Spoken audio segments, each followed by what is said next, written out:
Okay, now we're going to talk about how to find the formula for an inverse of a one-to-one function. So first we'll make sure a function is one-to-one, and then we'll find its inverse. Now here are the steps. First we'll replace our f of x with a y, then we switch our x and our y's, so everywhere there's an x we put a y, everywhere there's a y we put an x, then we solve for y, and then we replace it with f inverse of x, the y, and we're done. Okay, so let's look at f of x equals x plus 5.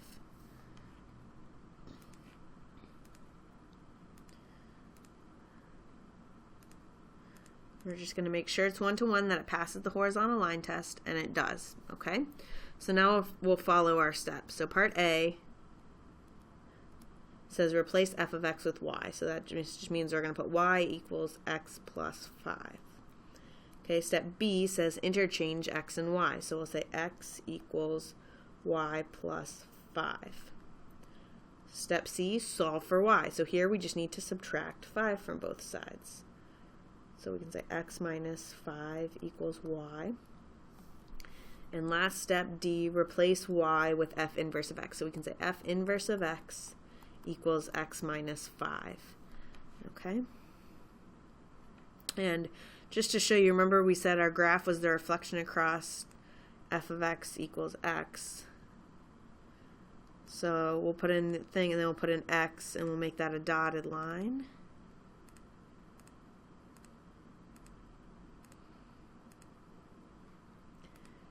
Okay, so there's the other line we found.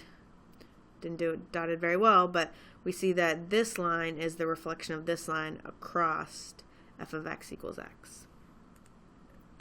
Okay, now we're going to look at g of x equals 3 over x minus 1. So first, let's graph this. We just want to confirm that it is one-to-one.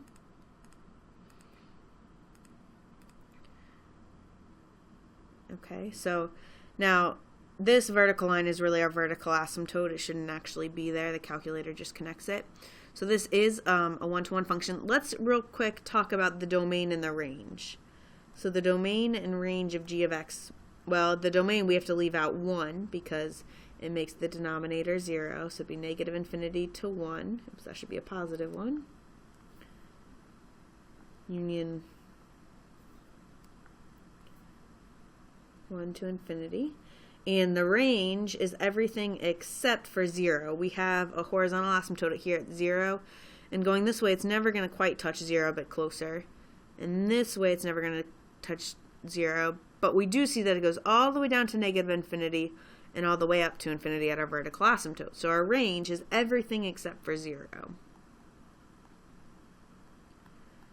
So we're just going to compare that to the domain and range of our inverse. Okay, so let's go ahead and find our inverse. So first we're going to say y equals 3 over x minus 1. I just replaced g of x with y. Now we're going to switch our x and our y. So we'll say x equals 3 over y minus 1. Now we need to solve for y. So the first step, we're going to multiply both sides by y minus 1. To get rid of our denominator. So here we have y minus 1 times x equals, here they cancel out, 3. So to solve for y here, I need to distribute my x. So I'm going to have xy minus x equals 3. I need to get the xy on a side by itself. So I'm going to add x to both sides. So that'll give me xy equals 3 plus x. And now to get y by itself, I need to divide both sides by x.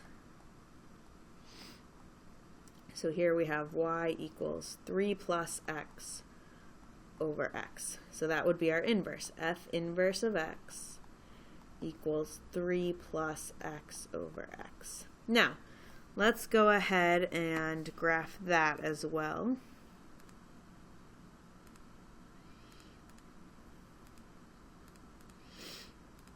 And I will make that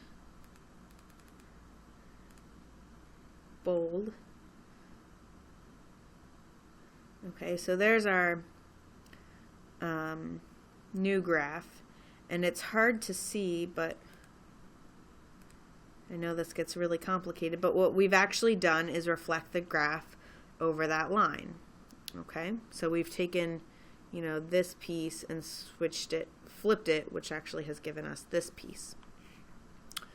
Okay, but let's just go back and let's take off everything except for our inverse function so that we can look at the graph and talk about the domain and the range. Now, the domain, we can see looking at the graph that we have to leave out 0. So our domain would be negative infinity to 0, union 0 to infinity. And here our range, our horizontal asymptote now is at 1. So we never actually hit 1. And you'll see that this is exactly the domain and the range of our function switched. The domain became the range, and the range became the domain. Okay, let's look at one more example here. We have h of x equals x times the square root of 9 minus x squared.